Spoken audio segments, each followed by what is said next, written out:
Bom, como sempre, tentando ser breve, tentando ser justo, tentando ser prático, tentando ser inteligente. Então, depois do atentado contra a vida do presidenciável Jair Bolsonaro, né, porque aquilo foi uma tentativa de assassinato, uma série de questões, né, e de dúvidas, né, ou seja, de pronunciamentos céticos, oriundos de grupos de esquerda, começaram a brotar por toda parte na internet, né? Embora, né, a Polícia Militar, a Polícia Federal, as autoridades, né, a lei estejam fazendo o seu trabalho e, de fato, estejam agindo de maneira mais do que justa, punindo o agressor, né, investigando não só as motivações deste ato, né, e as ligações desse ato com outros grupos, como também investigando a sua vida pregressa. E a sua vida pregressa indica que, de fato, né, esse ato ele tem motivações, né, que podem ser, vamos dizer assim, fundamentadas, sobretudo nos grupos de esquerda. Isso é óbvio. Ele foi ligado ao PSOL, né, ele mesmo confessou, mas independentemente dele estar oficialmente ou não ligado ao PSOL hoje, de certa forma ele ainda está ligado ao PSOL, né?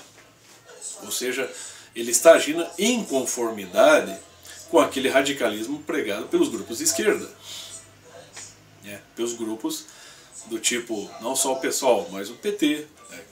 O PCdoB, que é o Partidão, o PCB, o MST, o MTST, entre outros, né?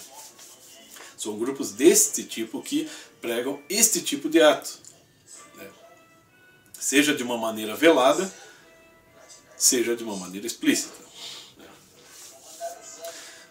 Embora algumas manchetes, na verdade a maioria das manchetes da TV aberta estejam noticiando o fato como um crime promovido por um lobo solitário, como disse o Paulo Eduardo Martins, né? Paulo Eduardo Martins fez uma análise brilhante sobre isso no Jornal do Povo, que é o Jornal do Povo ele que comanda. É óbvio que qualquer pessoa que tenha um mínimo de inteligência e que esteja um mínimo a par da situação tensa e caótica da vida política no Brasil vai conseguir intuir que, de fato, isso tem uma ligação com a oposição. Ou seja, que é um ato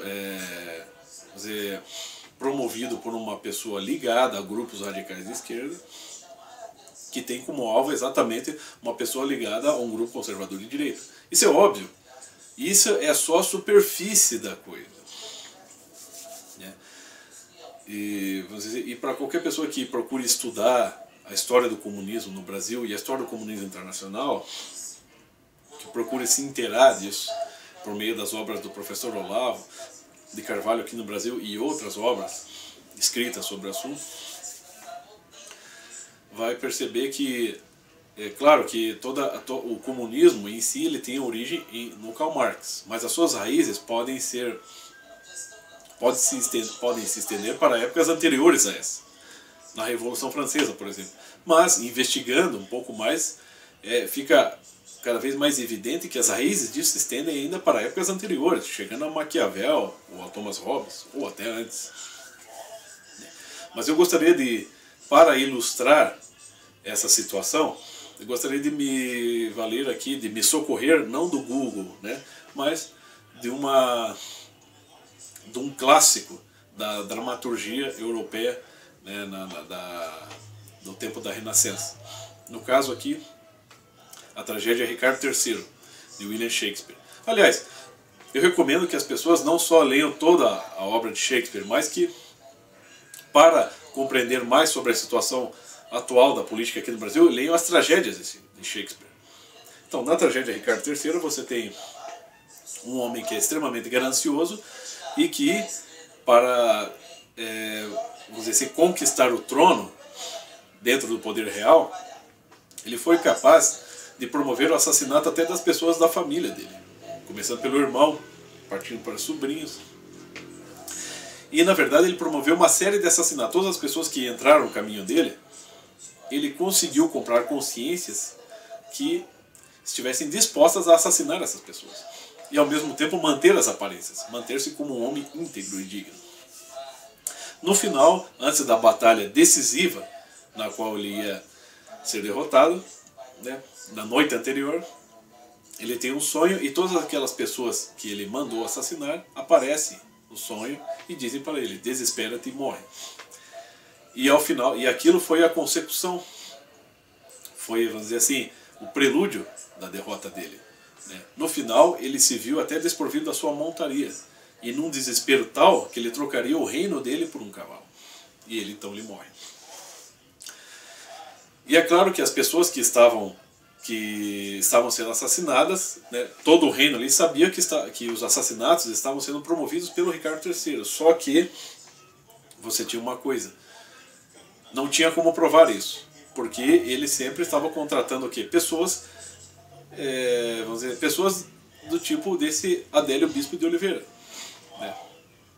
Que são pessoas, vamos dizer assim, sem noção, pessoas que estão dispostas a fazer qualquer coisa para se dar bem, né? Assim como o caráter do próprio aspirante ao trono. Então,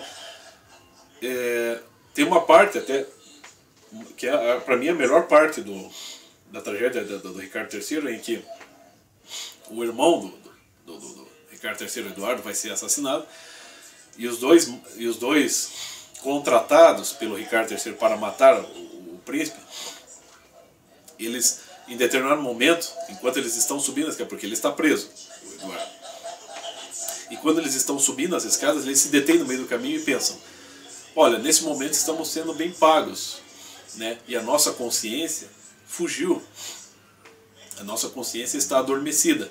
Mas e se depois do assassinato a nossa consciência voltar a nós? Como vamos lidar com isso? Aí o outro, né, o interlocutor, o outro assassino, diz para seu parceiro: nada quero com a minha consciência.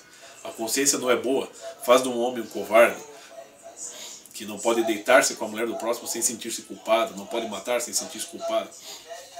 Ou seja, são consciências morais que são abafadas, né, por meio ali da garantia de uma série de benefícios que podem ser promovidos por pessoas que ainda têm muito menos consciência moral do que aquelas ali que estão sendo compradas. Ou seja, dado que existe a possibilidade da frouxidão da consciência moral em todas as pessoas, muitas acabam sendo cooptadas pelo movimento e pagas para que, né, sendo, vamos dizer assim, contratadas para serviços que visam eliminar, como no caso do Jair Bolsonaro, eliminar uma oposição que possa ser perigosa para a dignidade e a presença, por exemplo, das esquerdas aqui no Brasil, do PT e de outros partidos que o valham, né? E por quê? Mas por que um cara como aquele, o Adélio Bispo de Oliveira? Porque de fato será muito fácil considerá-lo como um lobo solitário, como um cara alucinado, né? De certa forma, para se tentar apagar as pistas que levem tudo isso, não só ao PSOL e a outros grupos de esquerda, mas se leve isso até o PT, porque de fato isso tem ligação. Isso, de certa forma, vai estar beneficiando o PT. Se o Jair Bolsonaro fosse assassinado, isso poderia beneficiar o PT, entendeu? Então é claro que há uma trama em tudo isso aí. É fácil de perceber, mesmo não lendo Shakespeare, mesmo as pessoas com uma informação mais superficial possível conseguem perceber isso. Agora, se vocês procurarem se informar, tornarem-se mais inteligentes e buscar a verdade de uma maneira sistemática, vocês vão poder mapear a realidade e se dar conta de muito mais coisa. Então é claro que essa quase tragédia que ocorreu com o Jair Bolsonaro, ela é sim uma trama da oposição, né, que tentou se servir de um elemento que poderia ser considerado como um caso exótico, um caso excêntrico, um caso fora do eixo, né, algo do acaso, né, mas que não o é.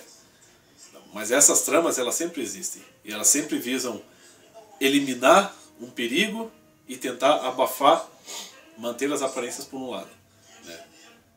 Então tudo isso aí é a tentativa de se manter no poder. E tudo isso aí pode ser explicado, né, puxando-se exemplos dos mais clássicos possíveis, porque tudo isso faz parte da história, né? A história humana ela é recheada disso. Desde Caim e Abel, né, você vai ter isso. Né? Caim seduz Abel e o mata. Né? E na medida em que a consciência moral, por meio da iluminação divina, chega até Caim, o que ele diz? Eu não sei onde está meu irmão, eu não sou o guardião dele. Né? Então, a consciência moral humana ela sempre pode ser cooptada, ela sempre pode ser abafada por algum benefício terreno. E não seria diferente nesta situação. Então não se trata de um caso isolado, de um caso excêntrico, de um caso fora de questão, fora de contexto. Ao contrário, está muito bem encaixado no contexto. E é claro que isso tudo visa assim, a tentar beneficiar o PT no poder. Então era mais ou menos isso.